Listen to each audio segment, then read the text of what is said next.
there are only two artists that I know saved my life. That's Kurt Cobain and The Weeknd. Before doing the research for this video, I had very little knowledge or even appreciation for The Weeknd. I knew two things for sure. One, his real name is Abel, and two, he's Canadian. The first song I ever heard from him was Crew Love with Drake off of Take Care, and so I always just assumed that he got famous from Drake.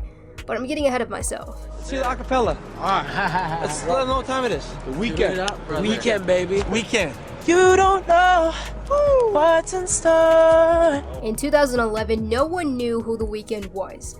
Was he some white guy? Was he a band? He didn't, and he still doesn't really do interviews, but at the time he had released 3 mixtapes: House of Balloons, Thursday, and Echoes of Silence, which was later combined to create the album Trilogy. House of Balloons. I've been getting a lot of requests for this. These guys are a Canadian R&B outfit, and Houses is their debut album / mixtape. Now, it's at this point after listening to Trilogy that I realized The Weeknd is much darker than I thought. Keep in mind, my most listened to song before making this video from The Weeknd was probably Starboy. What sets these mixtapes apart compared to other R&B projects at the time is the fact that Abel is willingly depicting himself as a villain, giving in to his every lust and essentially being the toxic king we all love. He tells the story of a man losing himself to drugs, fantasies with women, and depression. Now, it was also at this time when Abel was still releasing the mixtapes that Drake and him become friends, right? They're both Canadian, it makes sense. They worked on Take Care together, Drake's sophomore album, and their song Crew Love, which we all know and love,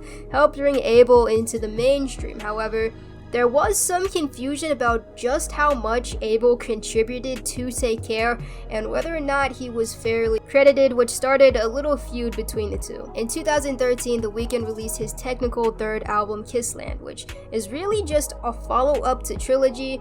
It uses a lot of Japanese imagery and explores themes of fear and isolation. This is the project that isn't really talked about too much because it didn't really do that much to help push Abel into the mainstream. I think people expected Beauty Behind the Madness after Trilogy. Yeah. Because he signed this label. He's like, gonna be this commercial artist. And I kind of gave him the curveball. I'm like, you know what? I'm just gonna give you an extension of Trilogy and kind of let the world know that I'm still doing this as well. Then we get Beauty Behind the Madness in 2015, which had hits such as Often, The Hills, Can't Feel My Face, and this is where The Weeknd becomes a household name. Staying true to his roots, still being that very toxic and dark, vulnerable king that we love, but somehow more approachable, if that makes sense. For example, I remember my first time listening to Can't Feel My Face, and to me, it was just another song on the radio that was catchy and I enjoyed. But then you really listen to it and you realize it's a song about Abel linking up with a girl to do cocaine, which is why he can't feel his face. There's a lot of hidden messages in The Weeknd's music that I never really understood until now, which just makes me appreciate him more. The success of this album was amazing. It was the most streamed album of that year, and he won a Grammy for Album of the Year as well. A year later in 2016, we get quite the transition with Starboy. A new haircut, a new genre. It's a rebirth, okay? This is a revolution for Abel. I'm not even sure what genre this album is, but it definitely proves that Abel can make any type of music he wants, and it's gonna be a hit. Have you ever wondered why The Weeknd decided to cut his hair? Well, at this point in his career, everyone knows him as the guy with the weird hair that makes toxic pop and R&B songs.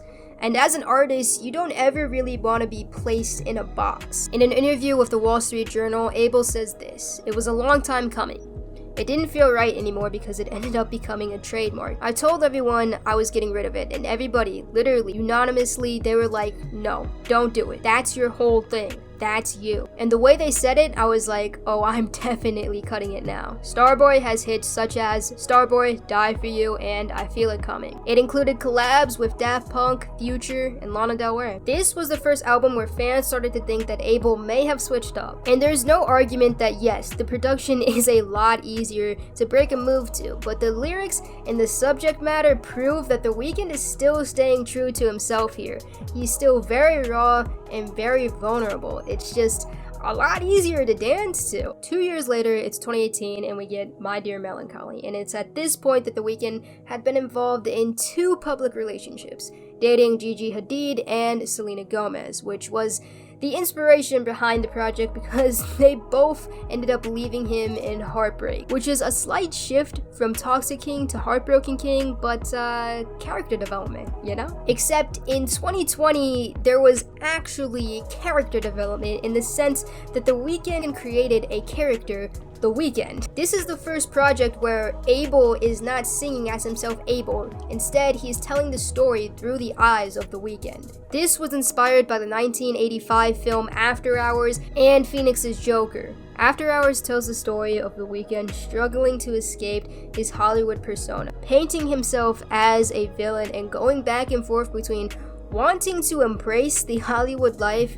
or wanting to leave it all behind. This entire project is a complete experience. From the crazy rollout to the Super Bowl halftime show, the music videos, and the visuals in general really helped to create and push the story about the highs and lows of fame, addiction, and how it can cause you to turn to isolation. How being self-destructive and pushing loved ones away leaves you alone and empty. Which brings us to the most recent drop and the reason I'm making this video, Donna Femme. See, I didn't really understand why everyone reviewing the album was calling it mid, because in my opinion it was one of the most cohesive, well-produced, and enjoyable albums I've listened to in a while. But going back and being able to understand the nostalgia from the trilogy that everyone longs for, I guess I can see how they'd be disappointed. This is a very different experience. I mean, it's heavily 80s themed, revolving around a radio station narrated by Jim Carrey. The crazy thing is that The Weeknd has actually confirmed that we're experiencing another trilogy, starting with After Hours, then Dawn FM, and what a lot of fans think is going to be Afterlife, which I have to say, I'm very excited about. This video was a blast to make, learning all of these things about an artist that so many people love, and now I have a newfound appreciation for him too. Hopefully, like myself, you learned something new, and maybe even you have gained a new sense of appreciation as well, or at least have a better understanding of the influence of The Weeknd and everything he's accomplished thus far. Hope you guys enjoyed. If you did, please leave a like, subscribe, let me know if you enjoyed this style of video, and I'll see you guys in the next one. Much love. Peace.